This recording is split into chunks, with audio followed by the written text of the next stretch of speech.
dipersembahkan oleh Permata Bank. Jutaan keluarga, satu bank.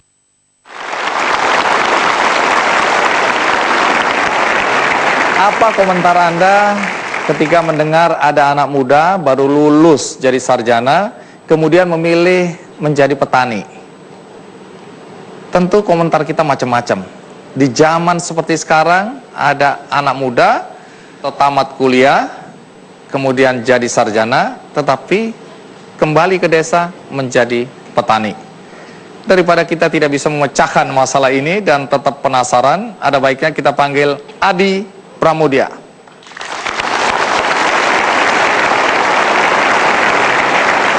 Adi, terima kasih ya. Terima kasih. Silakan duduk. Adi, kita berada di persawahan ini ya. Oh iya, oh sawah ya? Iya, luas kayak sekali. Di Jonggol ini, Pak. Iya, ini Pak. rumah saya ini. Oh, rumahnya. Saya, istri dan 4 anak tinggal di sini. Iya, ini tetangga saya ada di depan ini, semua banyak. tetangga. Coba tetangga angkat tangan semua. Adi, umurmu berapa sih sekarang? 23 tahun. 23. Pekerjaan apa? Petani. Pekerjaan? Petani. Pekerjaan? Petani. Umur 23, pekerjaan petani. Terakhir pendidikanmu apa? S1. Jurusan apa? Sarjana Teknik Industri. Dari? Universitas Gunadarma. Dan saya dengar sekarang lagi ikut program S2. Betul. Tapi pekerjaan apa tadi? Petani. Aneh ya, Pak? Baik, petani apa ya? Saya petani rempah-rempah. Rempah-rempah, di mana itu? Di Jonggol. Jonggol. Sudah berapa lama jadi petani? Saya jadi petani kurang lebih hampir 3 tahun, hampir ke 4 tahun. Ya, tentu tetap aja menjadi aneh ada sarjana yang kemudian memilih. Ini bukan terpaksa kan? Tapi Bukan. memang pilihan Pilihan. untuk menjadi petani. Betul. Nah, nanti coba jelaskan karena banyak anak-anak muda, tetangga-tetangga saya di sini juga nggak paham itu ya. Oke. Kenapa sarjana sekarang S2 tapi memilih profesi menjadi petani? Siap. Petani rempah-rempah. Ya. Tapi sebelum kita lanjutkan, Adi, ada baiknya kita lihat dulu liputan berikut ini.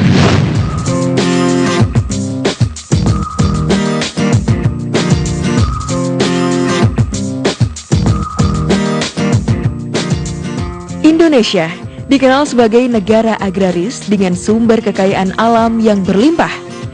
Namun sayangnya, sektor pertanian mulai banyak ditinggalkan.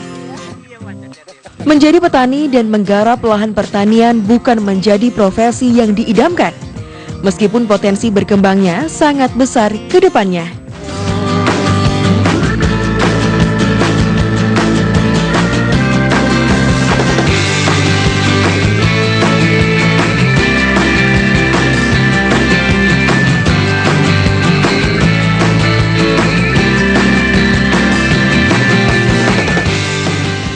Namun, seorang pemuda asal Pati, Jawa Tengah, Adi Pramudia, memilih untuk menjadi petani sejak masih kuliah di sebuah universitas swasta di Jakarta.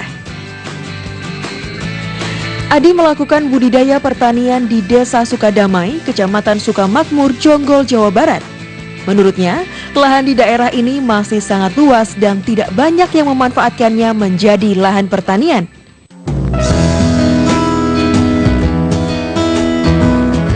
Anak ketiga dari 4 bersaudara pasangan Subroto dan Muipah ini memilih untuk membudidayakan beras dan juga berbagai jenis rempah-rempah seperti lengkuas, kencur, kunyit, dan lain-lain.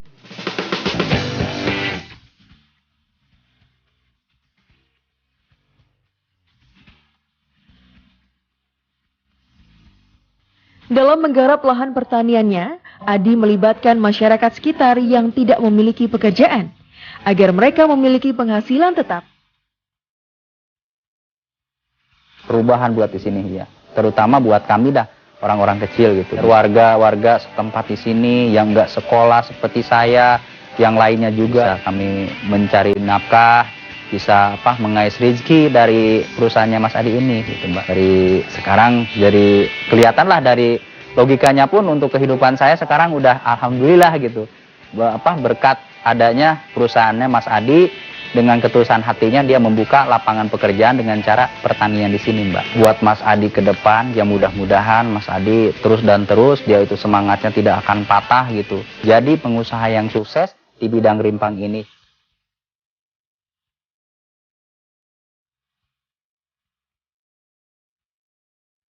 Lulus kuliah dan menyandang gelar sarjana teknik tidak membuat dirinya lupa dengan panggilan jiwanya.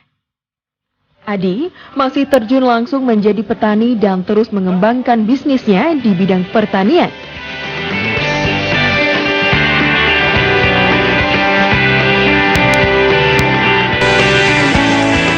Berbekal terus belajar dan kerja keras, usaha yang dilakoni pria berusia 23 tahun ini berkembang pesat. Dalam kurun waktu 2 tahun terakhir ini, Adi sudah berhasil menguasai pasar induk di seluruh Jabodetabek sebagai salah satu pemasok bumbu dapur jenis lengkuas. Tidak hanya itu, ia juga berhasil menembus pasar ekspor luar negeri seperti Jerman dan Belanda.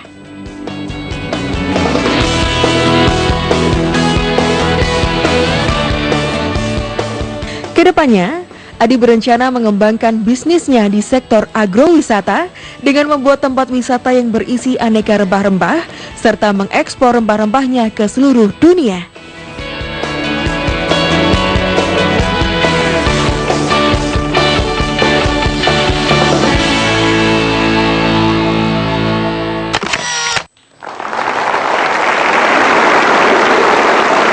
Waduh, sekarang kamu jadi petani tapi petani sukses itu ya. Amin.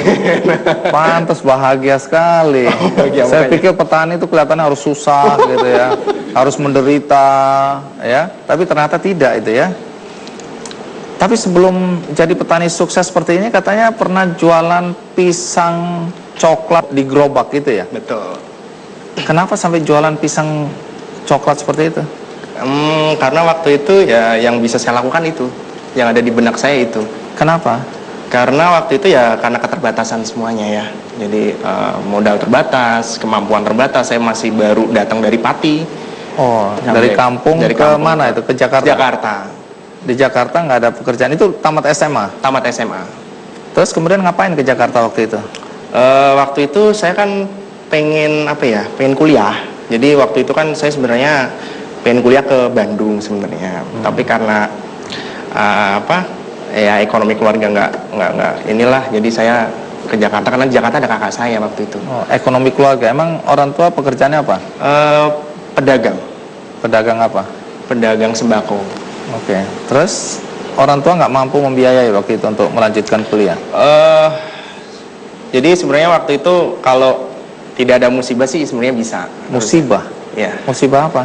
Waktu itu sempat toko mama saya kebakaran. Jadi ya di situ sih saya lagi sedih.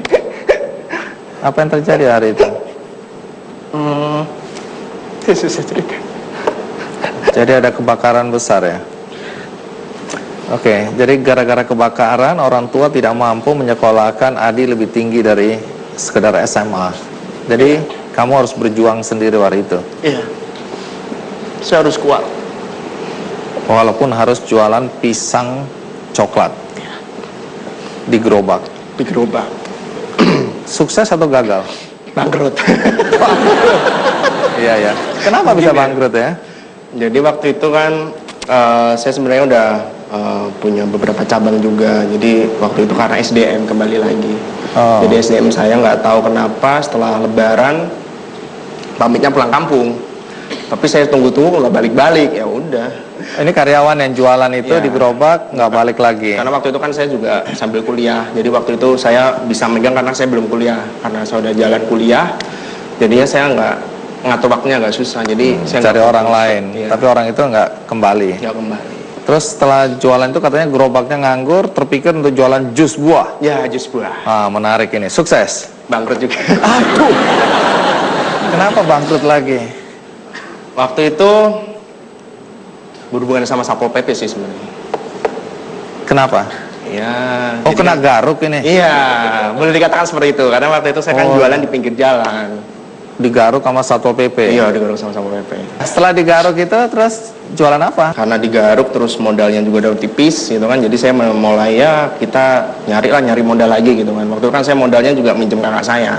Masa saya minjem lagi gitu kan. Jadi saya hati ya? gak enak. Terus? Jadi saya nyobalah jualan-jualan madu, jualan-jualan deterjen gitu. Ke keliling-keliling sambil ya pagi kuliah, sorenya kayak gitu. Seperti itu. Nggak malu itu kalau teman-temannya tahu? Ya kalau malu nggak makan, Bang. Jadi pada saat itu kuliah sambil mencoba berusaha untuk menutupi biaya kuliah ya? Betul. Tapi dengar-dengar waktu itu sudah ditawarin beasiswa sebenarnya ya? Iya. Tapi ditolak, kenapa? Ya, beasiswa kan hanya kuliahnya aja, tapi biaya hidup kan tetap kita yang nanggung. Jadi saya juga berpikir seperti itu, nggak. Ya intinya saya nggak mau ngerepotin keluarga saya. Nah yang menarik kemudian kok bisa? Kemudian Adi menjadi petani dan sekarang kita lihat tadi petani sukses. Karena rempah-rempah yang dijual saya dengar bahkan sudah sampai diekspor ya? Betul. Kemana itu? Kemarin 2014 kita ke Jerman dan Belanda. Saya mikirnya asal orang masih makan itu masih membutuhkan petani. Tapi kenyataannya banyak anak-anak muda yang nggak mau jadi petani. Anak-anak petani nggak mau jadi petani. Terus siapa yang mau jadi petani?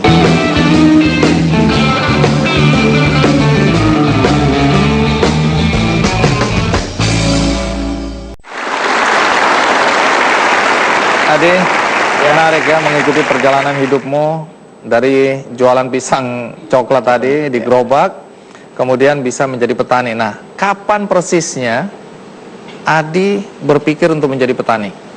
Jadi waktu itu sih kalau boleh dibilang nggak sengaja ya. Oke. Jadi waktu itu saya jalan-jalan sama kakak sih sebenarnya ke daerah Jonggol. Nah saya ngelihat di sana itu banyak lahan kok terbengkalai gitu loh. Oke. Padahal kan kita lihat sendiri tanah di Indonesia ini bahkan di bumi ini kan semakin lama semakin berkurang karena pembangunan. Tapi tanah di sana begitu luas, kenapa nggak dimanfaatkan? Nah di situ mungkin otak saya nyantol di situ.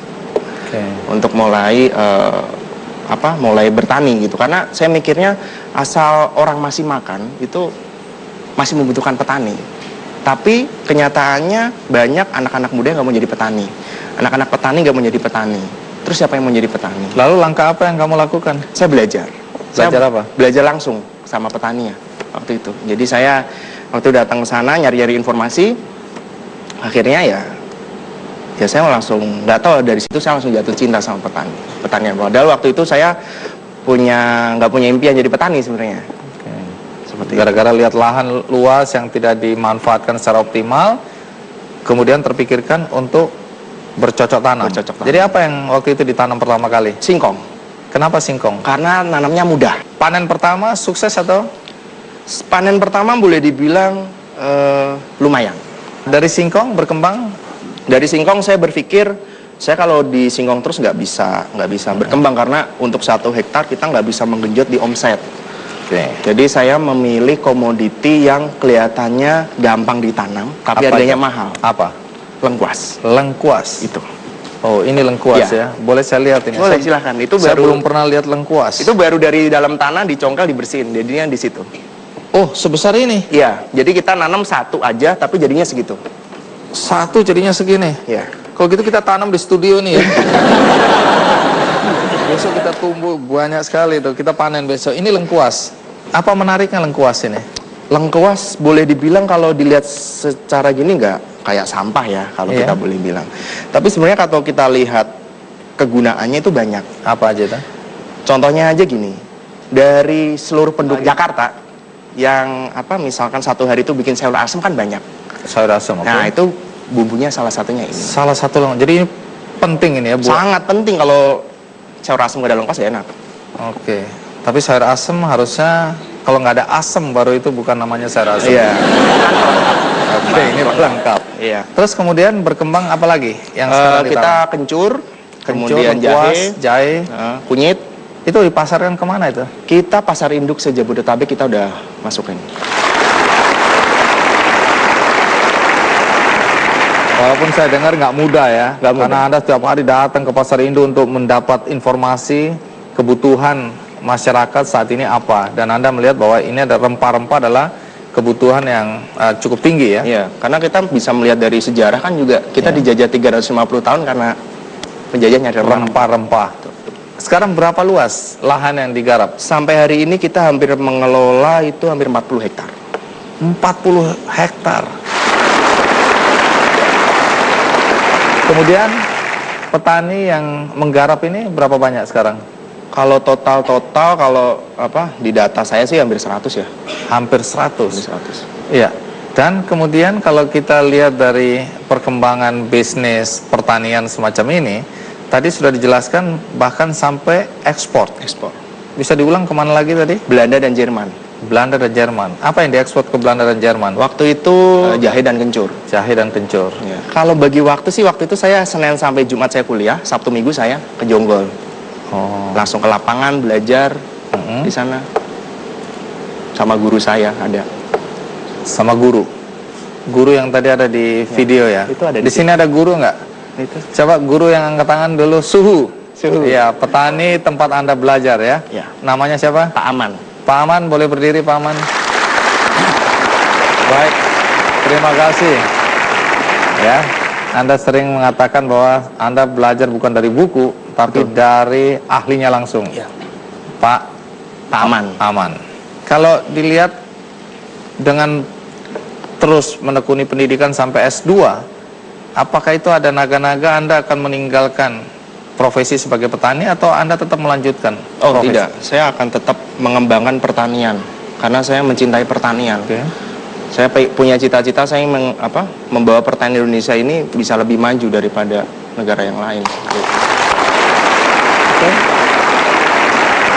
Ya. Tapi kalau anak-anak muda yang di sini mungkin bertanya, apa bangganya sih jadi petani? Oh bangga, saya bangga sekali karena kalau nggak ada petani, mereka ini nggak bakal makan. Ayo loh, nggak makan.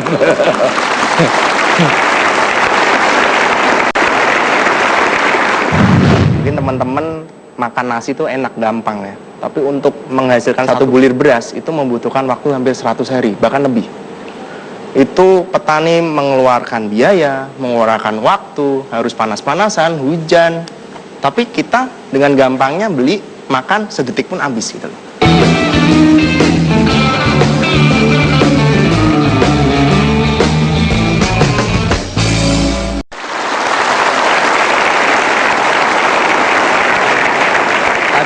Umur 20 tahun sudah menjadi petani. Ya. Kemudian sampai sekarang 23 tahun. Dan merasa bahwa profesi ini akan ditekuni selama-lamanya mungkin ya. Mungkin. Nah, tapi Adi, mungkin banyak orang juga merasa apa sih pengalaman hidup yang didapat sebagai petani? Saya setelah menjadi petani itu benar-benar banyak belajar ya, Bang. Jadi saya contohnya saja lah, paling gampang. Mungkin teman-teman makan nasi itu enak, gampang ya. Tapi untuk menghasilkan satu bulir nasi, satu bulir beras itu membutuhkan waktu hampir 100 hari, bahkan lebih. Itu petani mengeluarkan biaya, mengeluarkan waktu, harus panas-panasan, hujan. Pokoknya nggak enak lah.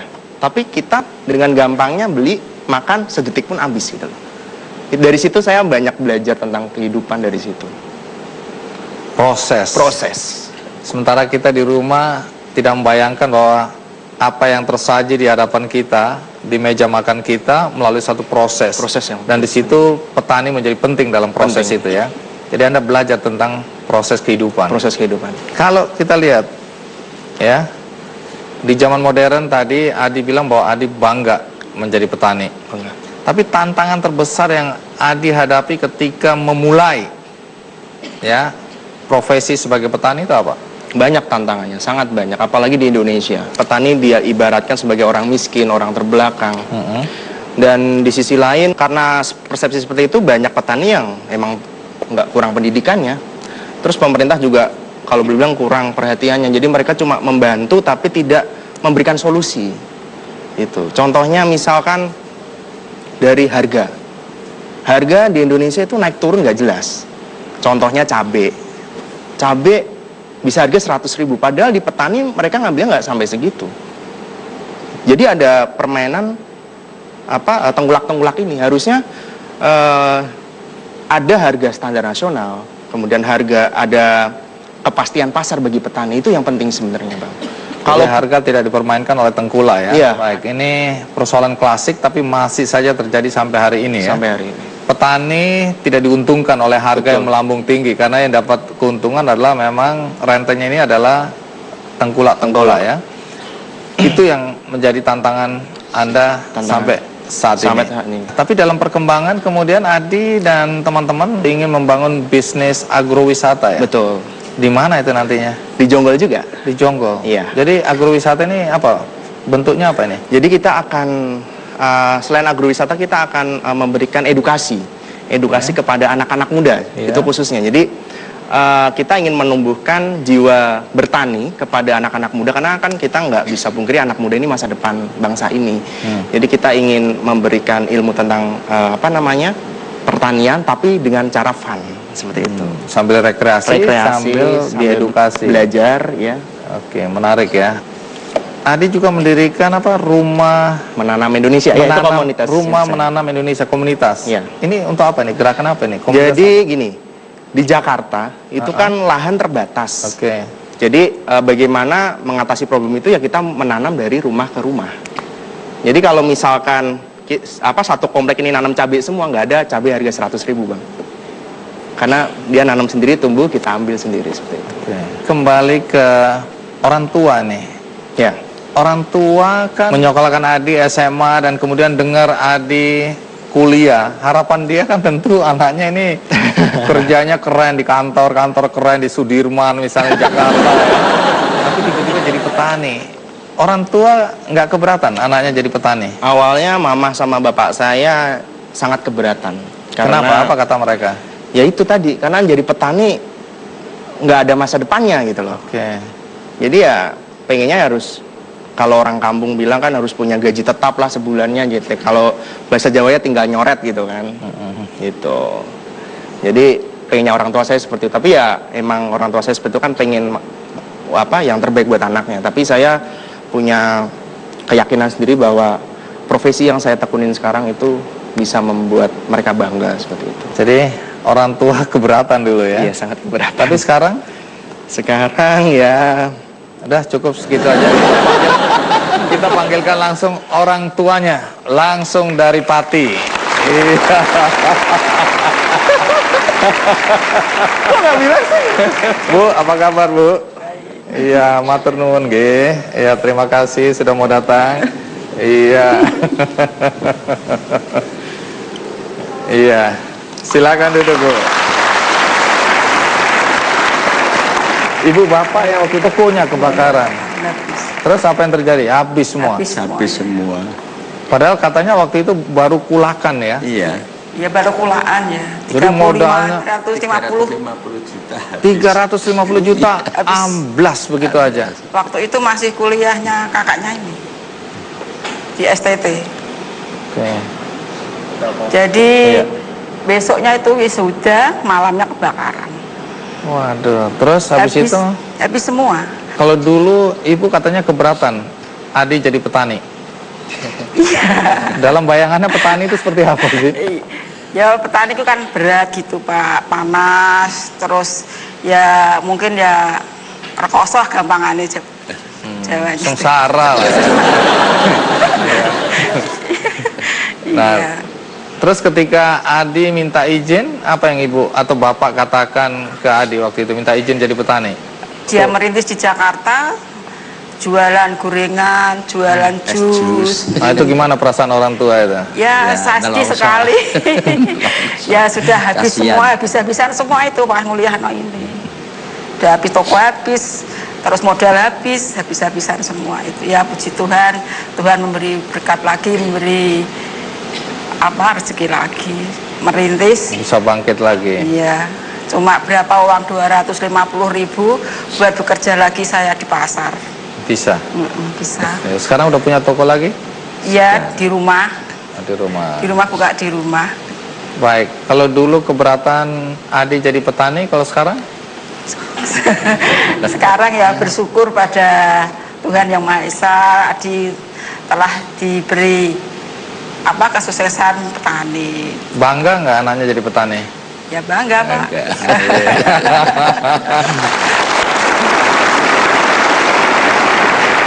Baik, terima kasih ya Bu Hipa dan Pak Subroto. Terima kasih udah datang dari Pati ya. Ya dari Pati. Baik, Adi, Ya. ke depan apa mimpi yang ingin Adi wujudkan? Impian. Kalau ngomong impian banyak bang. Jadi tapi yang jelas saya pengen tetap fokus di pertanian. Saya itu tadi saya pengen membuat Indonesia ini menjadi negara agraris yang benar-benar agraris gitu. Bukan negara yang agraris tapi nggak ada petani yang bagus. Ingin menjadikan Indonesia kembali sebagai negara agraris dan bangga sebagai petani. Ya. Baik, Adi, Bu Mustia dan Pak Subroto, terima kasih ya sudah hadir. Tamu kita berikutnya juga anak muda, juga sarjana, dan juga memilih petani sebagai profesi. Bahkan lebih dari itu, dia ingin jadi gubernur. Dia ingin jadi menteri, karena dia punya visi. Siapa dia? Agis Aulia.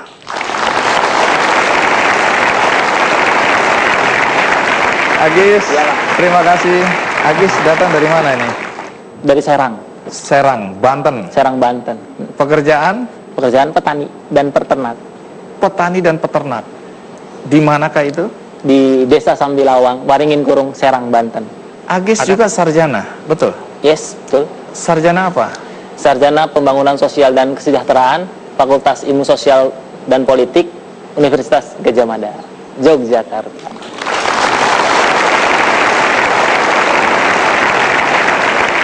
Jadi sarjana ini artinya lulus ya? Iya, jelas banget. Lulus. IPK berapa waktu itu?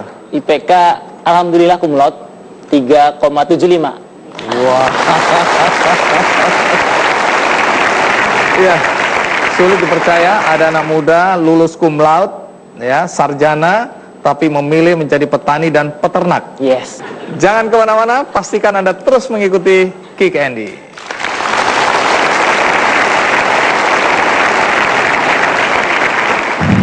Agis bukan cuma menjadi petani, tapi dia ingin menjadi gubernur. Kemudian bukan cuma itu, mau jadi menteri. Ya, menjadi koperasi Menteri Koperasi dan Baik. desa. dan Desa terpadu.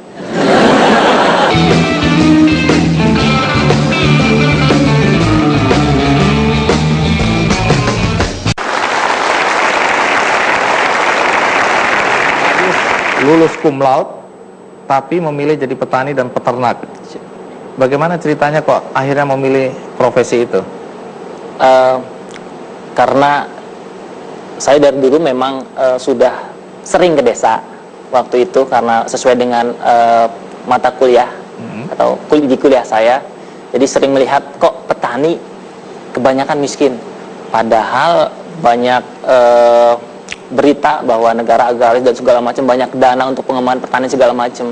Oh, saya mulai berpikir mungkin karena kurang inovasi waktu itu. Jadi kalau ngomongin inovasi kan, karena yang saya kunjungi banyak petani yang sudah usianya 40-50 tahun. Ya, waktu itu ya sulit gitu, walaupun banyak dana, kemudian banyak teknologi segala macam, transformasinya lama gitu. Jadi saya kira harus ada pemuda yang kemudian mau turun tangan, kemudian bersama dengan petani membangun pertanian supaya hasilnya bisa mensejahterakan petani sehingga petani nggak miskin gitu.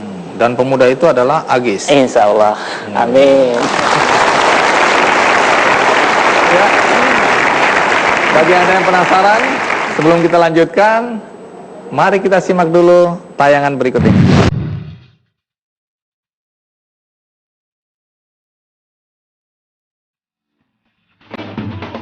Sektor pertanian merupakan salah satu sektor vital di Provinsi Banten.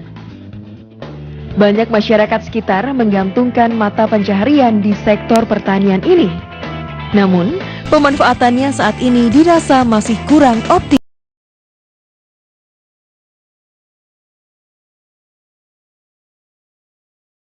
Di daerah lahan pertanian membuat Nur Agis Aulia yang kerap disapa Agis, putra asli Banten, ingin memaksimalkan potensi daerahnya terutama di bidang agropreneur.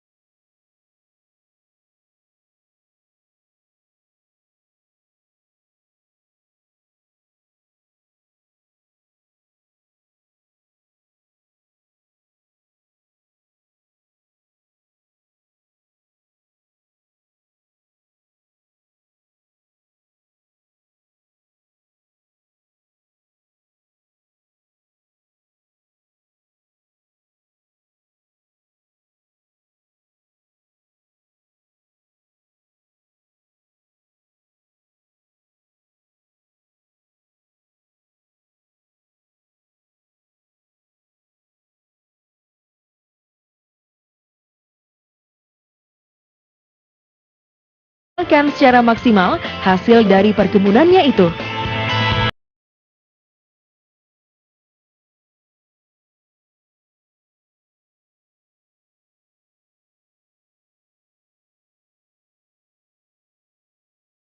Tahun 2014, Agis menjadi salah satu pencetus berdirinya komunitas Banten Bangun Desa.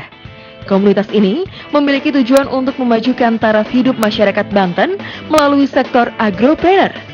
Dilihat dari peluang terhadap desa di Banten sendiri, itu salah satunya adalah di bidang pertanian dan peternakan. Nah, itu Agis mencoba menggerakkan dan membangun potensi desa yang ada di Banten ini dan juga kawan-kawan lainnya. Beliau memang salah satu sarjana yang mengaplikasikan ilmunya langsung ke lapangan, yang tergerak hatinya untuk terjun ke lapangan langsung, melihat potensi yang ada, dan dia emang selalu aktif untuk terus berusaha membangun visi misinya itu. Selain sibuk dengan usahanya, Agis juga mengajar anak-anak di daerahnya tentang bagaimana enaknya berternak dan bertani.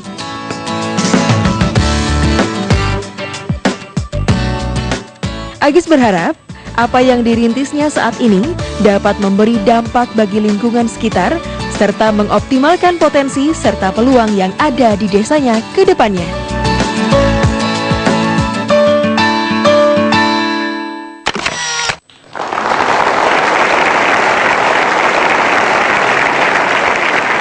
Agis, tadi kan Agis bilang bahwa salah satu yang membuat Agis tergerak hatinya untuk ikut terjun menjadi petani adalah transformasi ilmu pengetahuan di pertanian yang lambat sekali ya diterima oleh petani, karena petani-petaninya relatif sudah tua-tua.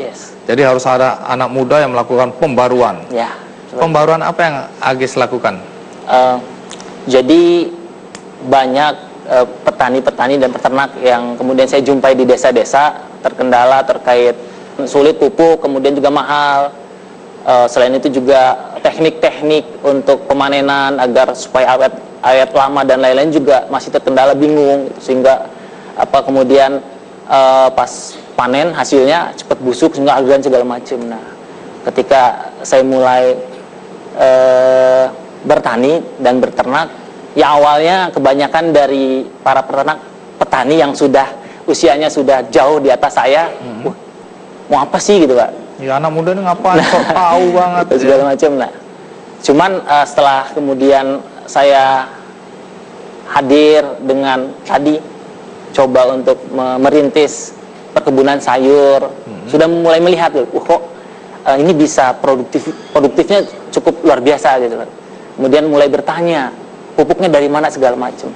Padahal kan pupuk itu kan banyak bertebaran di desa-desa yang saya tinggali. Misalkan pupuk kandang yang tidak termanfaatkan, padahal itu sangat bagus untuk pembuahan dan segala macam. Jadi selama ini tidak dimanfaatkan. Ya, seperti itu. Jadi andalannya mungkin pupuk yang paling simpel nih, pupuk kimia dan segala macamnya gitu. Padahal di sekitar itu banyak sekali dedaunan organik segala macam. Nah, itu yang dilakukan ya. Perubahan. Nah, sulit nggak meyakinkan petani di sana tentang adanya pengetahuan baru ini? Ya. Untuk meyakinkan, kalau saya pribadi sih nggak sulit dan nggak mudah ternyata. Pertama, banyak yang nggak percaya. Ngapain sih seorang ini muda sarjana lulus dari kota ikut-ikutan bertani, bukannya kerja di mana gitu segala macam. Nah, cuman yang tadi yang saya lakukan adalah secara real. Saya berikan contoh, artinya saya melakukan bertani berkebunan sayur itu, kemudian masyarakat mulai lihat, mulai bertanya-tanya, mulai mendekati, akhirnya sekarang kerjasama. Nah, waktu memulai awal mula tadi, lahannya dari mana? Nah, pertama karena saya baru sarjana, kemudian tidak memiliki banyak kebutuhan finansial yang cukup untuk membeli lahan, saya menyewa lahan. Nyewa lahan, berapa luas waktu itu? 2000 meter. 2000 meter, nggak terlalu luas berarti ya? Tapi lumayan untuk produksi sayuran. Tanam apa waktu itu? Timun dan kacang. Hasilnya dijual kemana? Hasilnya langsung dijual karena di daerah saya, di desa itu dekat sekali dengan akses kota. Di situ banyak perumahan, itu kita mulai jual-jualin. Siapa yang jualan? Saya sendiri. Oh, jadi petani nanam sendiri, ngerawat sendiri, jual sendiri. Yes, betul. Karena efisiensi ya. Efisiensi. Karena saya juga belum punya modal banyak, jadi nggak bisa membayar ini itu segala macam. Jadi mau nggak mau harus dilakukan sendiri. Berapa lama itu kerja sendiri seperti itu? Ya lumayan, sekitar 3 sampai 6 bulan lah, 2 kali siklus tanam. Oke, terus berkembang tanaman apa lagi? Nah, kemudian setelah saya bertani, kemudian saya melihat potensi peluang yang besar. Apa itu? Peternakan. Ternak apa? Peternakan sapi perah dan kambing perah. Karena di daerah saya kan daerah panas. Nah, ini yang paling menarik. Di daerah saya daerah panas yang notabene untuk mengembangkan peternakan sapi perah itu kan biasanya umumnya di daerah dingin. Iya. Di daerah panas kan nggak bisa segala macam. Padahal setelah saya coba pelajari dan kemudian saya kira-kira melakukan kontemplasi. Agak berat bahasanya ini. Apa ya? Iya, iya. Merenung. Merenung, benar. Iya. Nah, setelah kontemplasi tadi apa yang terpikirkan? Saya melihat di daerah saya ada potensi untuk pengembangan peternakan susu sapi perah itu. Kenapa? Memang ada kebutuhan di situ? Yes, jelas kebutuhan. Karena di daerah panas itu nggak ada yang berternak sapi perah gitu. Nah, waktu itu kan jelas orang, karena di sana juga banyak di masyarakat juga banyak kebutuhan susu segala macam. Kemudian saya memulai bersama dengan teman-teman saya tentunya. Cuman memang kendalanya saya ketika sudah berternak, sudah menghasilkan susu, nggak percaya kalau itu emang bener ini ada peternakannya gitu loh. Wah, karena mungkin mindsetnya peternakan sapi perah itu di daerah dingin gitu loh. Kalau nggak percaya suruh datang, suruh main ke kandang. Kenalan sama sapinya. Ya, kemudian yang memang sulit gitu untuk meyakinkan pasar memang awal-awal karena masih takut segala macam. Akhirnya waktu itu malah sempat saya gratiskan gitu loh, coba aja dulu di beberapa. Kasih saya sampel, keliling, silakan coba. Akhirnya dari situ mulai bertanya-tanya, akhirnya oh ya ada segala macam dan sekarang mulai berkembang. Bukan hanya kemudian konsumsi langsung, tapi ada yang buat yogurt, kemudian juga fermentasi kefir, yang notabene kan harus membutuhkan susu yang murni. Dengan adanya peternakan saya, makanya sekarang malah mau mesen susu harus mesen dulu. Nah, yang menarik keinginan Agis bukan cuma menjadi petani, tapi dia ingin menjadi gubernur. Tampang sih ada. Kemudian bukan cuma itu, mau jadi menteri. Ya, menteri koperasi. Menteri koperasi dan desa. Dan desa terpadu. Ini karangannya sendiri tadi. Tapi jangan kaget kalau suatu hari nanti ada Kementerian Koperasi dan Desa Terpadu. Itu kira-kira tahun berapa itu? 2031. 2031. Ingat, kita catat. Baik, tapi tentu akan dimulai dari gubernur dulu ya. Nanti kita sama-sama akan mendengarkan kampanye Agis sebagai calon gubernur daerah Banten tahun 2031. Untuk itu jangan kemana-mana, karena habis ini kita akan dengarkan pidato calon gubernur Banten 2031.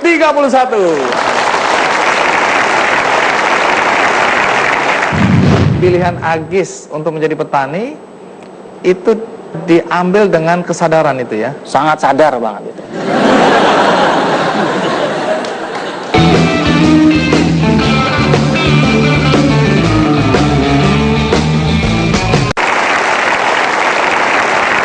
Dulu pertaniannya dimulai dengan 2000 meter persegi, sekarang udah berapa luasnya? Nah, sekarang alhamdulillah ada kepercayaan dari seorang investor yang meminta saya untuk mengelola lahan 8 hektar. 8 hektar. Nah, yang kemudian saya buat apa itu? Saya buat pertanian terpadu. Wah, apa itu maksudnya? Pertanian terpadu itu mengintegrasikan antara pertanian, peternakan, perikanan. Karena memang pertanian itu tidak bisa dilepaskan dengan peternakan dan perikanan. Semuanya saling Kalau mengintegrasi. perikanan apa korelasinya dengan pertanian? Pertanian. Iya, perikanan. Jadi ikan gurame, ikan nila itu makan dedaunan, kayak dedaun singkong dan segala macam. Nah, itu yang kemudian jadi pakannya. Nah, kemudian karena saya berternak juga, nah, kotoran hewan itu yang kemudian dipakai untuk pupuk, kemudian tanamannya itu sebagian untuk perikanan, sebagian untuk peternakan. Jadi integrasi, sehingga saya pikir inilah yang kemudian perlu dikembangkan untuk menciptakan efisiensi dan efektivitas. Apalagi sekarang zamannya zaman organik, ya. Mungkin banyak orang yang mulai interest tentang organik. Nah, ya, organik hanya bisa diciptakan dengan pertanian terpadu, gitu. Artinya pupuknya dari alam, kemudian saling keterkaitannya. Jadi Agis melihat peluang itu ya? Yes, tuh. Lah yes ya.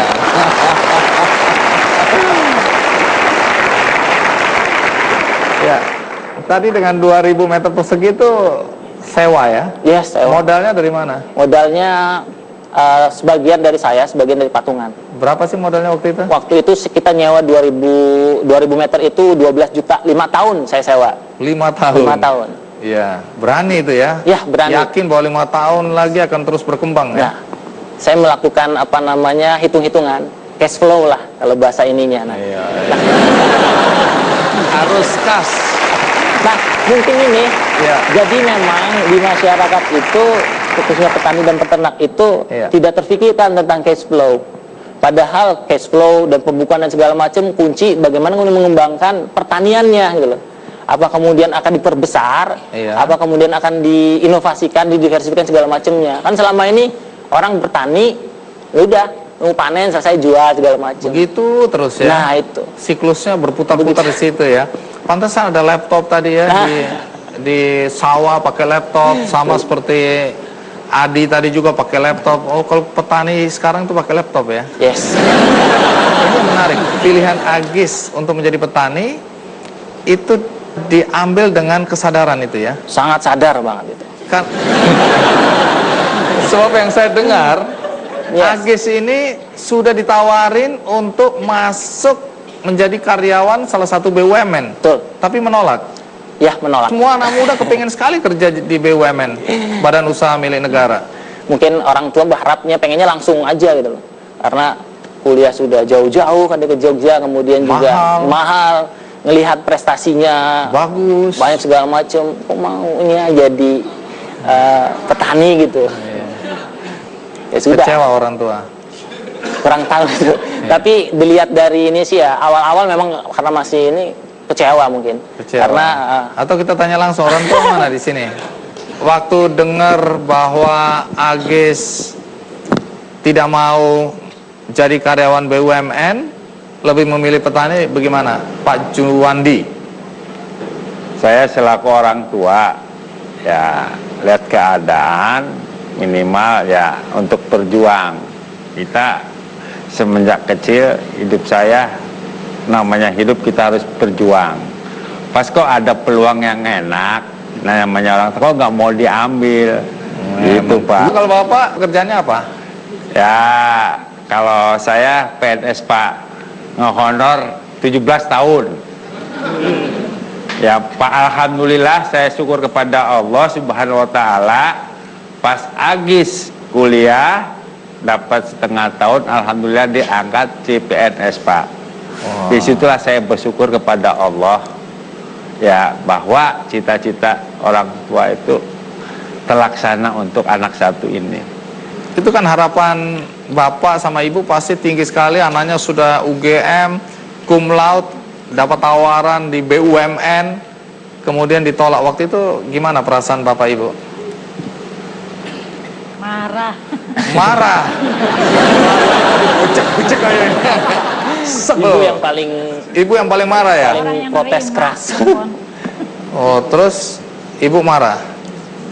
Suruh Lalu? PNS, suruh PNS. Mau jadi PNS saja. Tapi kok Agis bandel ya? Ya, akhirnya kemudian saya mulai berdialog sama, berdiskusi sama ibu sama bapak saya. Kontemplasi, dialog.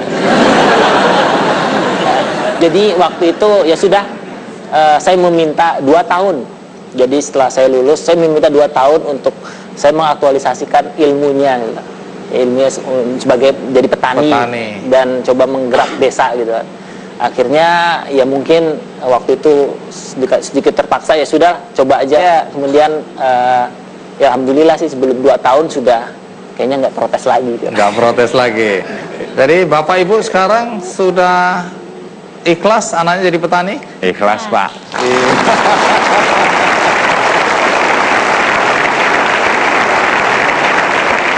Ikhlas belum tentu bangga. Betul. Bapak dan Ibu bangga atau tidak? Bangga. Artinya profesi ini akan ditekuni terus atau ini hanya transisi sementara? Insya Allah terus, malah saya bercita-cita nanti keturunan saya, anak saya juga harus menjadi petani. Emang udah menikah? Sekarang alhamdulillah saya sudah menikah dengan namanya Anissa Rahmawati. Wah, yang istrinya Agis boleh berdiri?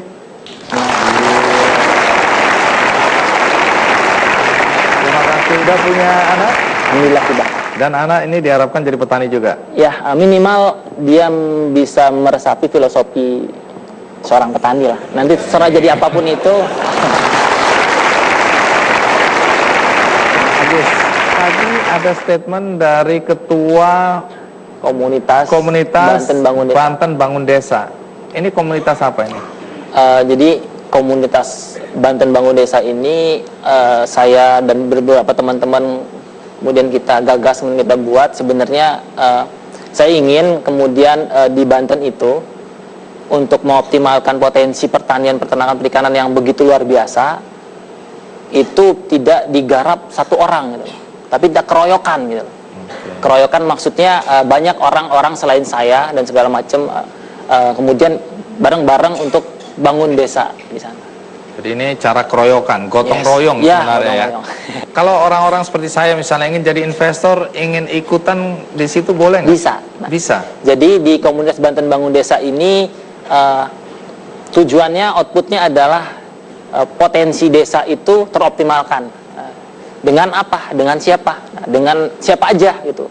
Baik kemudian saya, kemudian dari wirausaha ataupun dari akademi segala macam, kita bareng-bareng gitu.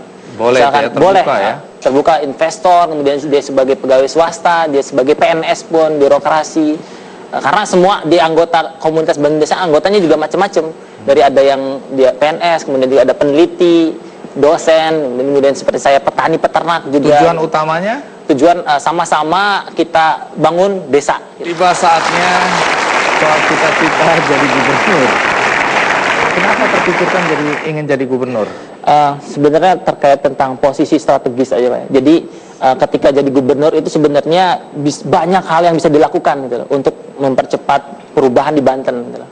Baik dari sektor pendidikan, ekonomi dan lain-lainnya lah. Jadi ketika memiliki kuasa kan itu ya, memiliki kekuasaan, kemudian juga memiliki birokrasi, kemudian memiliki dana untuk kemudian menjadikan masyarakat Banten sejahtera gitu. Emang sudah punya bayangan Banten akan dijadikan seperti apa kalau aku jadi gubernur? Sudah? Ya, sudah. Sudah.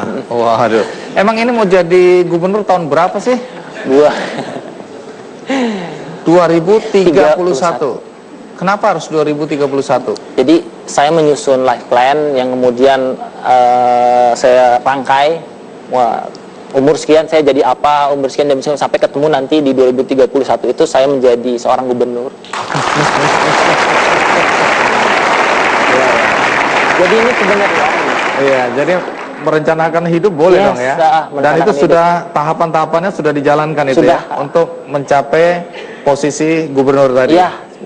Kalau menteri, kalau gubernur kan 2031. Iya. Kalau menteri tahun berapa? 2035.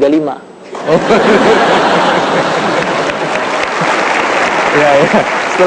Setelah masa karya sebagai gubernur selesai, ini saatnya untuk menjadi menteri. Menteri Koperasi dan Desa Terpadu. Apa yang ingin Agis lakukan sebagai Menteri Koperasi dan Desa Terpadu? Jadi saya kan, kalau bayangan saya, jadi memang model pemberdayaan masyarakat itu yang paling efektif menurut pengalaman saya dulu adalah dengan berbasis koperasi, semangat kebersamaan, gotong royong segala macam. Makanya harapannya ketika saya jadi menteri, saya akan kemudian buat desa-desa itu melakukan sebuah pemberdayaan masyarakat dengan basisnya, semangatnya, jiwanya koperasi. Koperasi. Dari mereka untuk mereka. Baik, sebelum jadi menteri, kita minta Agis pidato sebagai calon gubernur 2031, ya. Kita semua habis ini setelah pidatonya kita anggap bagus, visinya jelas, kami semua rame-rame akan pindah ke Banten untuk menyiapkan suara mendukung Agis. Agis, waktumu kira-kira 3 menit untuk menyampaikan visi dan misi sebagai calon gubernur di Pilkada 2031. Kita sambut Agis Aulia. Salam kebermanfaatan bagi kita semua.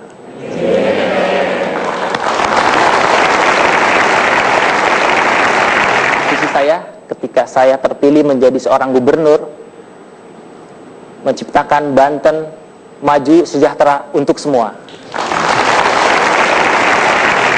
Kemudian misi saya sebagai calon gubernur, saya akan membangun masyarakat yang berkualitas dan berdaya saing melalui pendidikan yang terjangkau dan merata. Kemudian visi yang kedua, saya akan menciptakan tata kelola pemerintahan yang bersih, profesional, dan akutabel.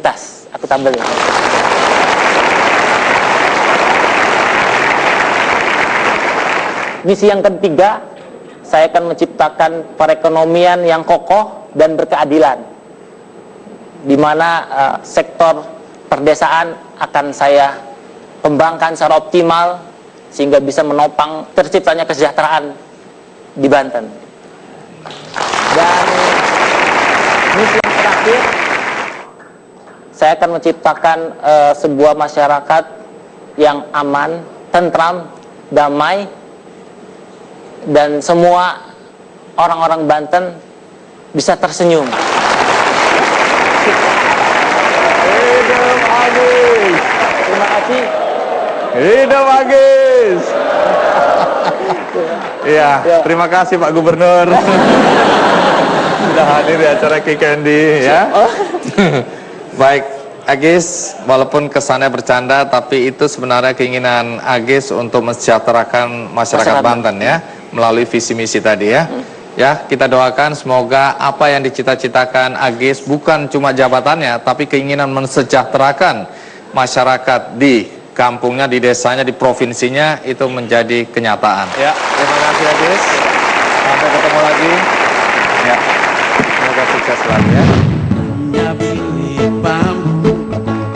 Tempat tinggal kita tanpa hiasan, tanpa lukisan.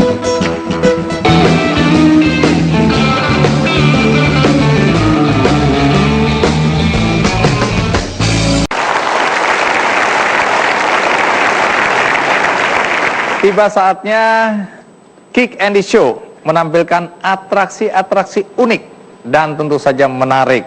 Kalau di Jakarta ada 3 in 1, maka kelompok musik ini menamakan dirinya 4 in 1. Mari kita sambut 4 in 1. Nama siapa? Gunawan. Kibo. Rian. Koko. Baik. 4 in 1. Maksudnya apa ya? Ini berawal dari sempat ada satu event organizer ngajakin kita main, nawarin kita main di sebuah acara launching barang elektronik, tapi dengan konsep yang sangat berbeda dan belum pernah kita lakuin sama sekali. Apa itu? Main satu gitar tapi dipakainya rame-rame. Satu gitar rame-rame? Iya. Ini keahlian atau karena tidak mampu beli gitar? Nah, bukan itu juga. Sebenarnya uji nyali. Satu gitar rame-rame. Ini kemudian peran dan fungsi masing-masing dibagi atau? Iya, dibagi. Jadi bagi senar kan? Gimana kita juga? Saya bagi juga senar. Bagi senar ya. Bagi senar. Kalau kebetulan Lala di bagian bawah, Dipsi di bagian atas, Ini Tinky Winky di bagian tengah, Poh di bagian yang poh-pohnya nanti. Iya, iya. Baik, masih kita semua ya di studio penasaran apa yang akan mereka lakukan, dan penonton di rumah pasti juga penasaran. Tapi sebelum pertunjukan yang unik dan aneh dari mereka kita tonton rame-rame, saya akan bagikan satu buku dulu. Hidup itu singkat, hiduplah dengan hebat. Jalani, nikmati, hayati. Dan ini akan saya bagikan satu-satu untuk Anda di studio.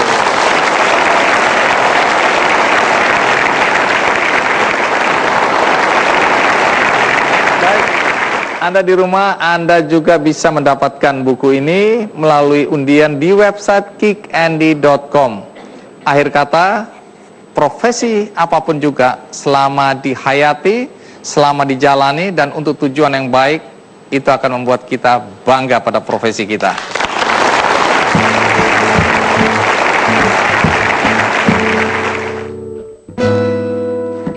Hanya bilik bambu tempat tinggal kita, tanpa hiasan, tanpa lukisan, beratap jerami beralaskan tanah, namun semua itu milik kita.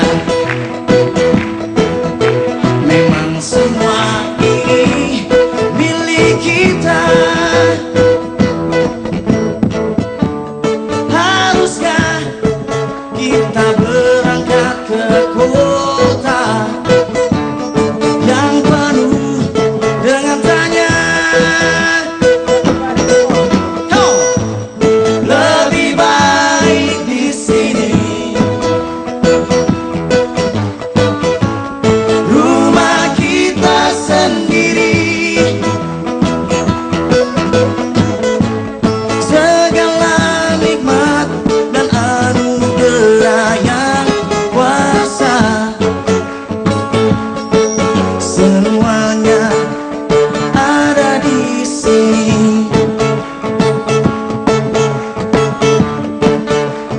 Rumah kita,